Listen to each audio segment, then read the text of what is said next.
I am very sensitive to the rights of the individual, the citizen, or the individual in the United States of America. I'm very sensitive to your individual liberties. I'm very sensitive to your constitutional rights. And I am sensitive to the nature of a government that has the ability to, without some level of due process, deprive you of those rights. I understand that people are mad about our green card process. I understand that people are frustrated that we allowed some scumbag that apparently hates the United States of America and all of Western culture into this country. Why did we do that? Why did we do it? I don't know why we did it. I didn't have anything to do with it.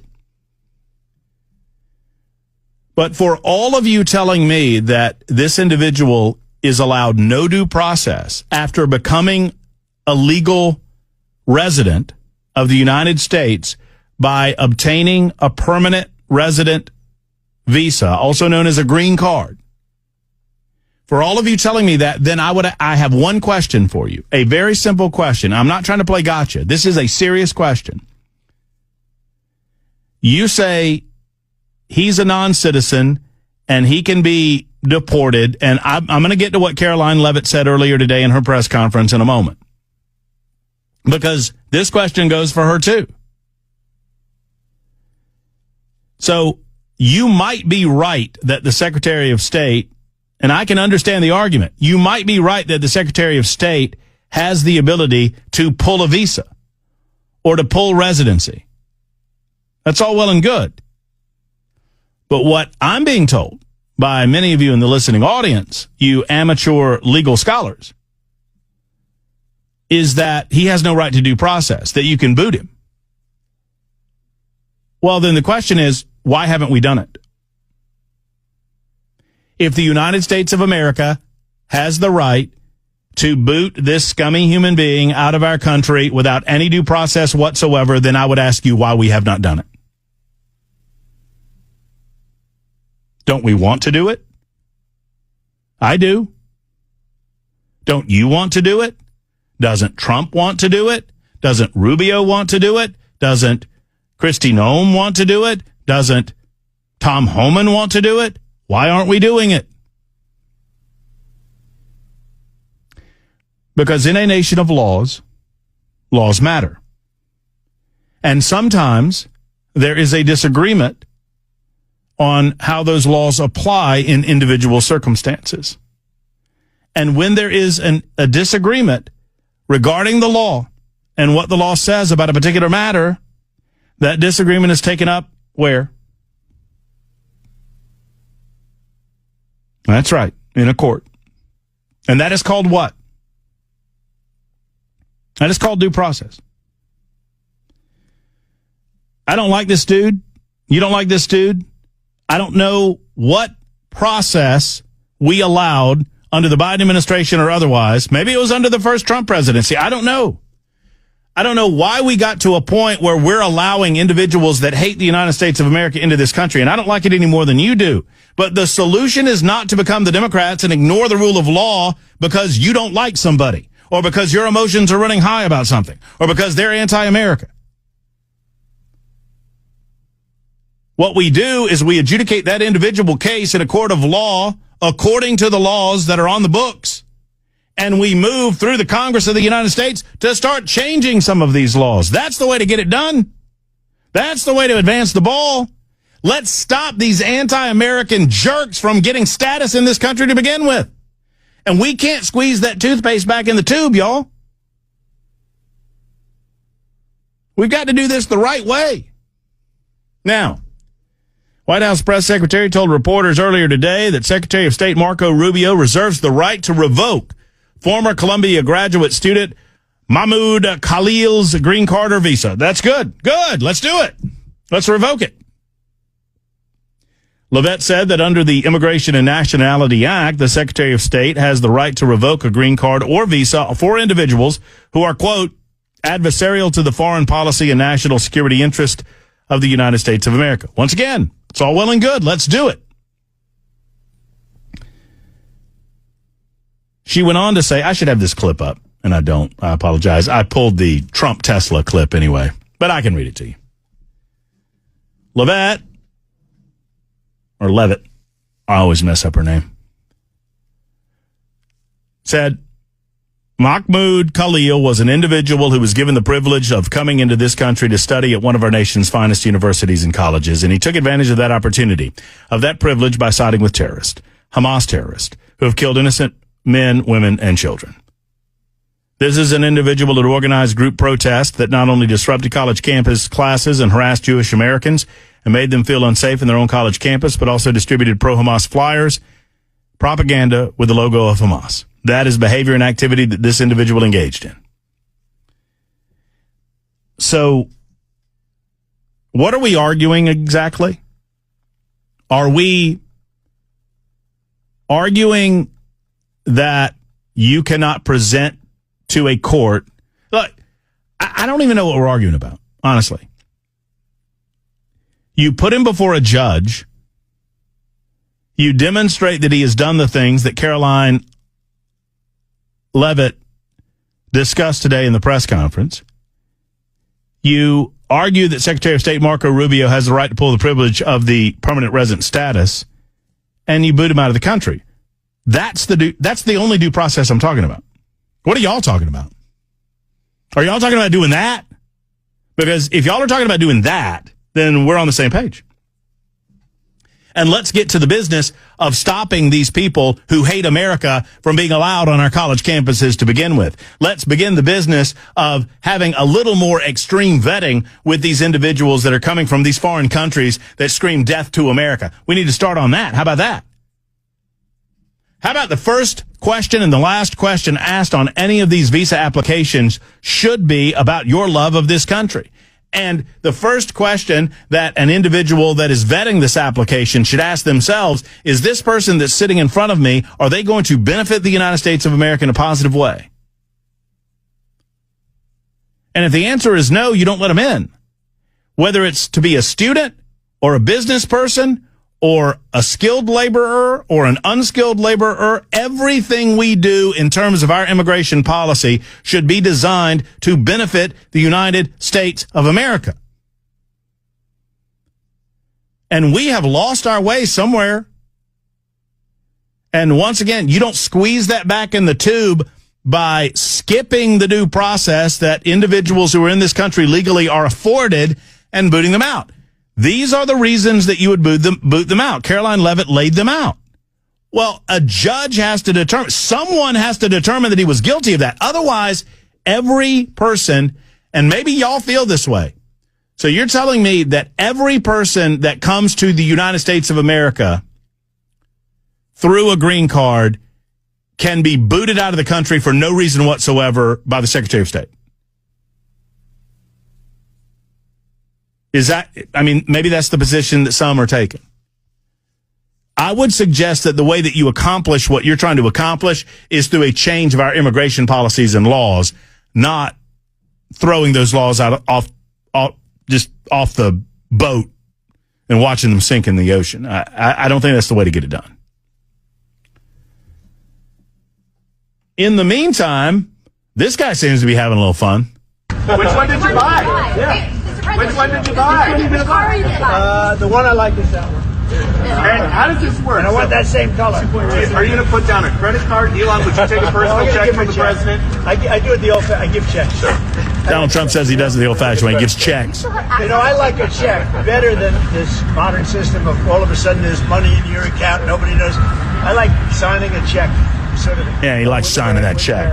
There's Donald Trump. He's buying a Tesla out in front of the White House today. Had a Cybertruck out there. I would have gone with the Cybertruck myself, but he went with the red sedan. He said he kind of liked that one. He had a few other things to say outside of the White House. Once again, y'all tell me where you think I'm wrong. I'm here for the conversation. I'm here for the conversation. I fear that if we cannot talk amongst ourselves about minor differences that we might have about these things, we've reached a point in society where I see a lot of purity conservatives acting like Democrats, where instead of engaging in a polite discussion about issues, you run away and suck your thumb. I'm not down for that. Tim is next in Nash. Hey, Tim, what's going on? You mean Ken? Oh, I'm sorry. It said Tim. I apologize That's sincerely. Okay. You can call me anything you want to. It doesn't really matter. Just don't call me late for dinner. Well, is it Ken? Is that the Ken? K-E-N? Okay. Yeah, well, hey, Ken, what's up? Well, I'm listening to your shows quite a bit, and it seems like we have too many political parasites. So I went ahead and filed to run as an independent with the Federal Election Commission. It'll be the second time I ran for Congress in the state of Tennessee, and I'll be the oldest person, son, an incumbent to ever run for office. But, I think the problem is we have one party with two names. And everything you say is just about as correct. I agree with it because we're supposed to be a nation of laws and we're supposed to adhere to the Constitution if you serve. But I think that too many politicians have become masters rather than servants. And what bothers me most of all is the fact they have these outlandish retirement funds, and that gives them an incentive to keep running for office. They make a career out of running for office. If you do it with the retirement funds and with the perks, get rid of most of the lobbyists. Get rid of all the lobbyists if you can. Get rid of as many as you can. And you took away maybe one half of their staff and make it something that's reasonable, and don't treat them like celebrities but like servants, what they should be. And kill their incentive to running for office. We probably could do a lot better and have people running for office that's for the benefit of the people and the country. And I don't see that. I see that they're pretty much the same. I mean, whatever benefits a Democrat that's running for office also benefits a Republican and vice versa. It seems like that they all want to benefit each other rather than the people. We have a pro-Marxist income tax. I mean, if you read the 10 planks of communism, you see the progressive or graduated income tax is the second plank in the 10 planks of communism. Public education. I'm in favor of a consumption tax, Ken. National consumption tax. Fair I'm in favor tax. of just tariffs. Well, I understand that position. I understand yours. I don't think you can generate nearly as much money as you need in modern society unless the people are willing to see dramatic cuts in certain aspects of services, and unless we eliminate the Social Security and Medicaid systems. No, I don't think you can. I don't think you could tariff your way to covering. Not 100%. You're right. I agree. Not 100%, but the national sales tax is better than an income tax. I mean, you're not. No question about that. Y'all research fair tax. I'm a big proponent of the fair tax. I think Bort wrote a book. Oh yeah, he did. He did. I read it. Yeah. I interviewed him on it. Yeah, I did too. And then we have this unleash of all this currency. I mean, we have fiat currency. It's totally worthless. It has no underlying value whatsoever. And we had one president try to get us off that in recent history. That was JFK.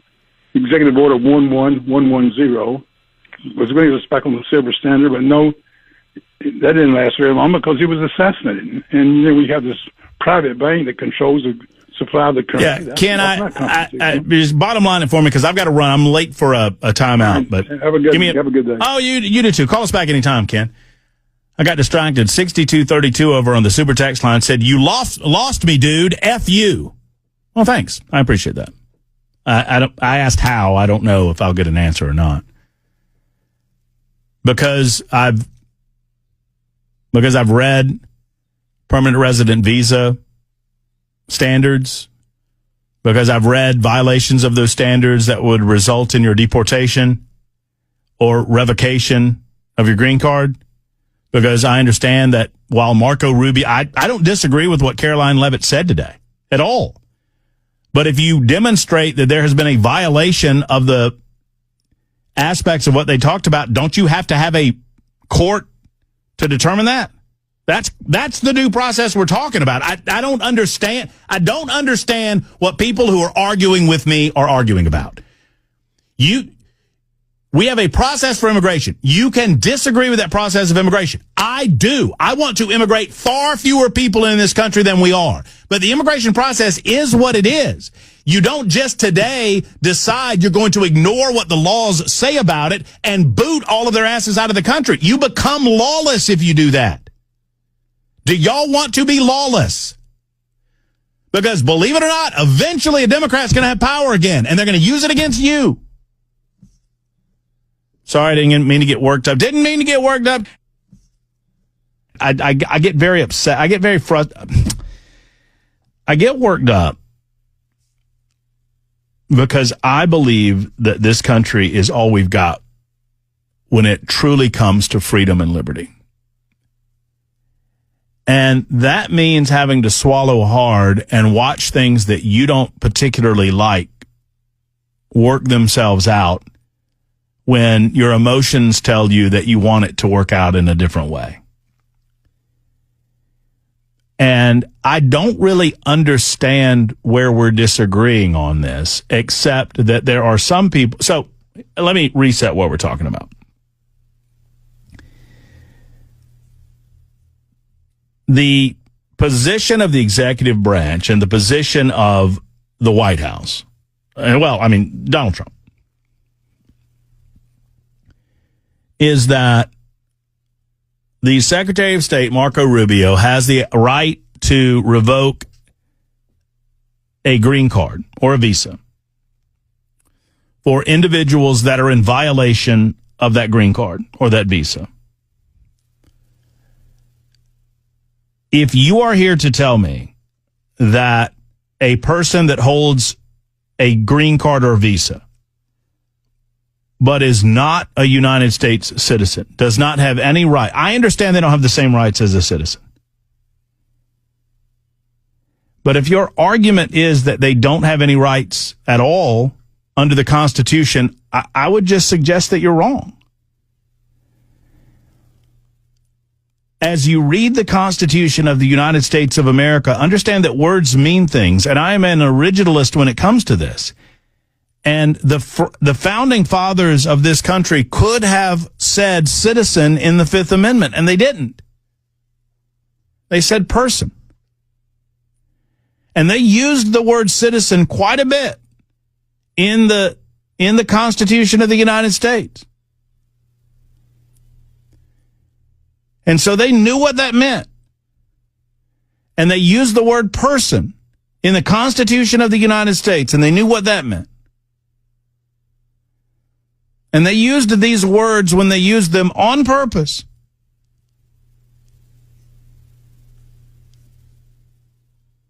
And so in the Fifth Amendment, when it says no person shall be held to answer for a capital or otherwise infamous crime unless on presentment or indictment of a grand jury, except in cases arising in the land or naval forces or in the militia when in actual service in time of war or public danger, nor shall any person be subject for the same offense to be twice put in jeopardy of life and limb, nor shall be compelled in any criminal case to be a witness against himself, or deprived life, liberty, or property, without due process of law. That means person. Well, we cannot like that. That's okay. We cannot like it. But that doesn't mean that it isn't written there. We don't get to change it when we don't like it because we don't like it. My entire point is this.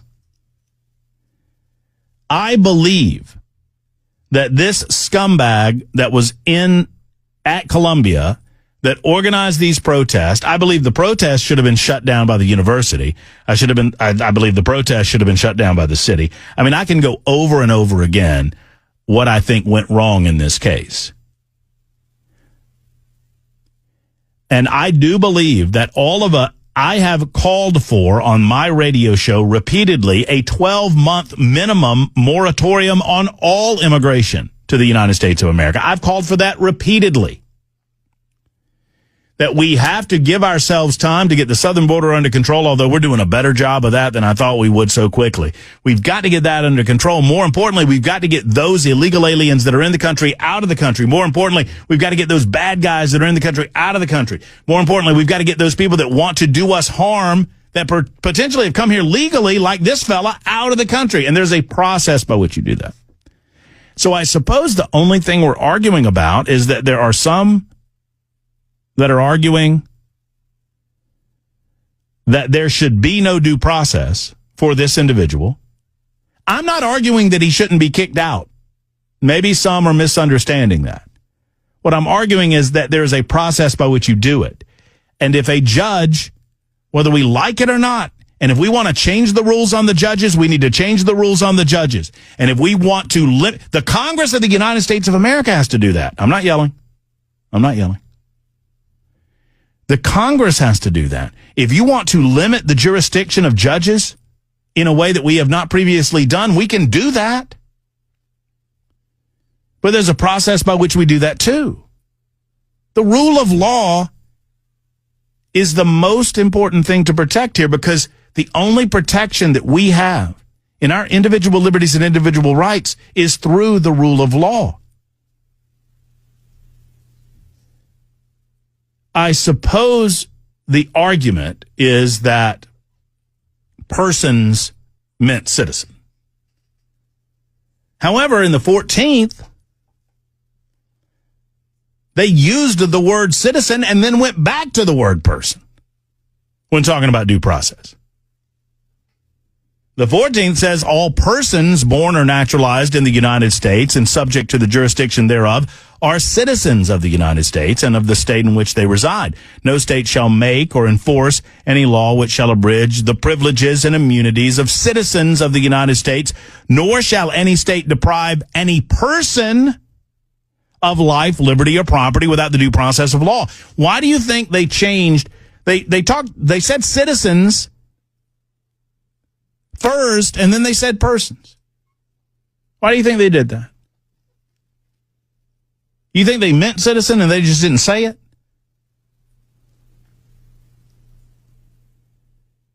So, to synopsize, and I'd love to hear your thoughts on this. Should this scumbag have been in the United States? No. Should we relook at how we allow these student visas to occur? Yes. Should we stop automatic green card legality through marriage? Yeah. We should relook at all of the ways we allow immigration to come into the United States. I believe we should declare a 12-month moratorium on all immigration to the United States of America until we figure out some of these policies and procedures that better reflect what we want to be as a country. Number two, has this individual done enough to give Secretary of State Marco Rubio the authority to kick him out? Yes, I believe that that is the case. But in the American system of justice, that is to be decided in a court.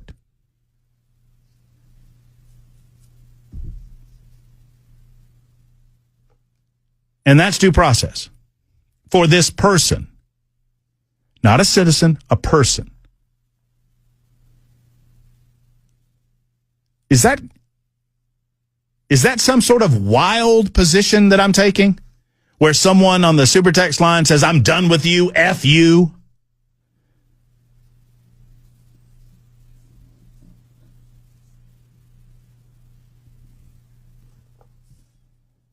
I suppose. Y'all tell me where you're at on it. Or, I mean, the only alternate position that I can understand fully is that anyone that immigrates to the United States of America that has not fully become a citizen, that they can have their status in this country revoked at the determination of a State Department official, and they can be removed from the nation at any point without any sort of recourse in a court of law. Maybe that's what y'all are arguing. That because if the Secretary of State, if Marco Rubio comes here today and he says, you know, and I'm a legal resident, and he says, hey, you got to get out. And I'll say, I haven't done anything wrong. Yeah, I think you've done some things wrong. You've said some things that I don't like. Wait a minute, I've not done anything wrong. I want to talk to somebody about this. I've not violated any of the law. Yeah, you violated the law. Does that feel right?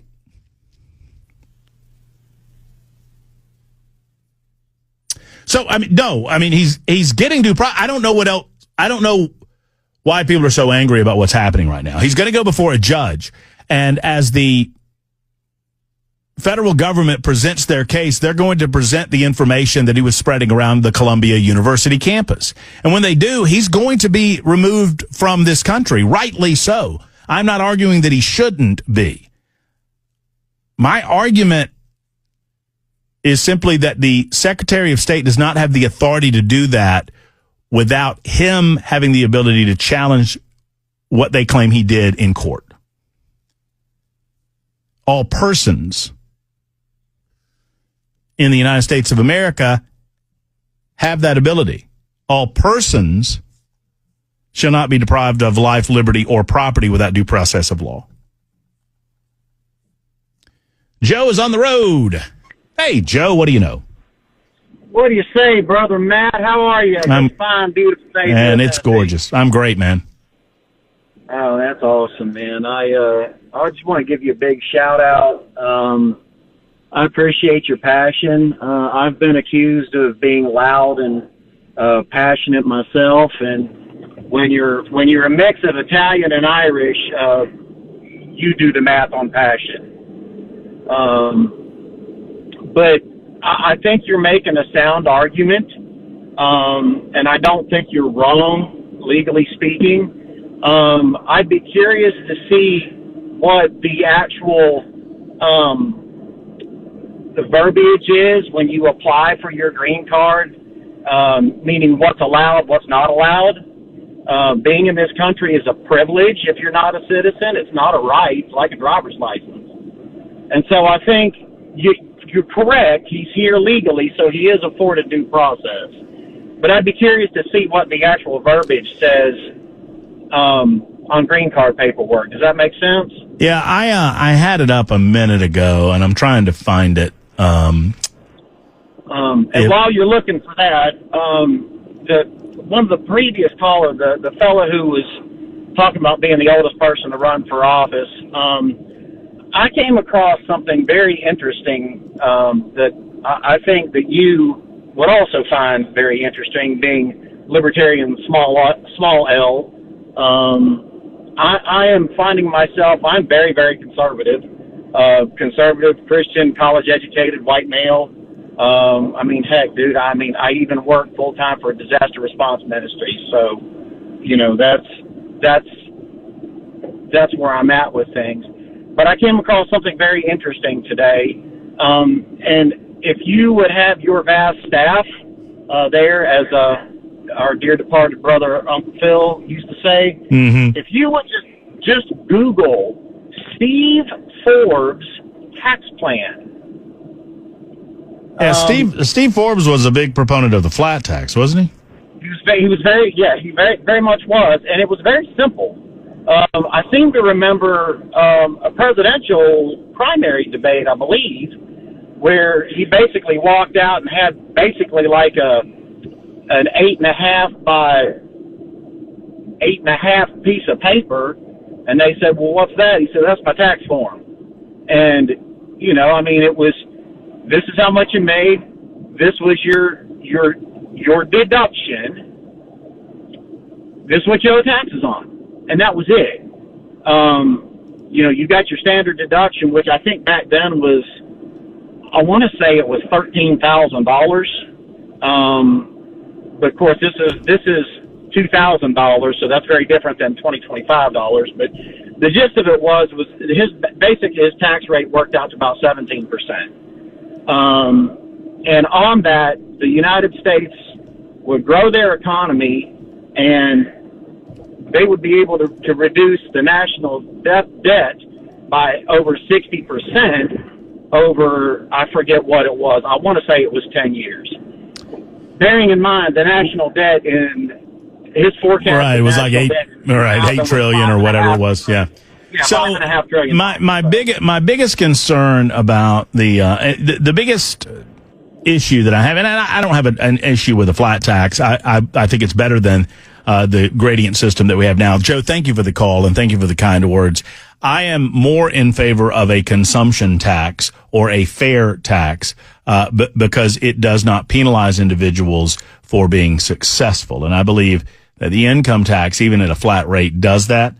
And I disagree with taxing one's earned income on principle.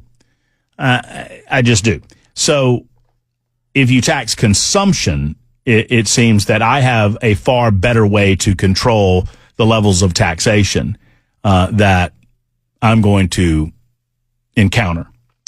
But I don't have a disagreement with that. But I would encourage you to look up the fair tax. Fair tax has been around for a long time. John Linder and Neil Bortz wrote a great book advocating for it, and I was a big proponent of it back then.